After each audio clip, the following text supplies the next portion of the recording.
Saya melihat figur Pangeran Diponegoro ini sebagai sebuah tokoh yang serius di dalam mengikhtiarkan perjuangan melawan ketidakadilan di zamannya. Kebetulan beliau dulu salah satu tempat belajarnya adalah di Tegalsari, di mana Joglo ini ada. Okay. Kenapa Pangeran Diponegoro ini unik? Karena dia salah satu perjuangan melawan kolonialisme yang punya dampak panjang. Jadi saya nempatkan ini di sisi timur. Timur, oh iya timur ya, nih ya. Sisi timur, dan Bung Hatta sama Bung Karno di sisi barat. Dan Pangeran Diponegoro, perjuangan beliau itu berhasil membangun gerakan perlawanan melawan kolonialisme. Ini satu dari sedikit pemberontakan yang bukan tentang tahta. Satu sedikit pemberontakan bukan tentang mendapatkan perebutan di antara unsur-unsur yang ada di dalam kekuasaan kerajaan.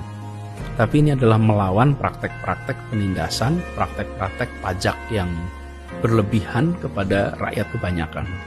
Karena itulah perlawanan Pangeran Diponegoro itu dipandang sebagai perlawanan orang yang akan menjadi ratu adil. Yang ini kemudian diikuti oleh begitu banyak rakyat. Geloranya itu luar biasa. Konsekuensinya Belanda itu kerepotan menghadapi perang ini. Nah, apa yang terjadi? Habis kasnya banyak, sesudah itu dia untuk mengisi kasnya lagi, dia menerapkan politik tanam paksa. Tanam paksa yang kemudian menimbulkan penderitaan yang luar biasa.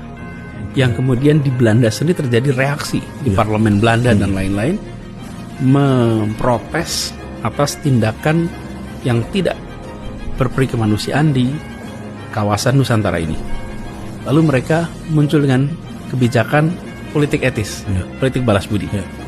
Politik balas budi ini dengan membangun sekolah, dengan membangun kesehatan, irigasi dan lain-lain. Nah, kemudian dari situ muncul kelas terdidik. Kelas terdidik inilah yang kemudian membawa Indonesia dalam perjuangan politik, partai politik dan lain-lain yang kemudian berujung kepada kemerdekaan.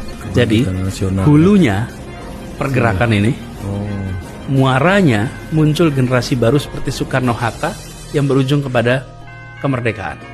Soekarno, Hatta dan generasinya tidak akan mendapatkan kesempatan pendidikan kalau tidak ada politik etis. Politik etis tidak akan muncul kalau tidak ada politik tanam paksa. Politik tanam paksa tidak muncul kalau tidak ada perang Diponegoro. Nah, itu kira-kira sequence-nya.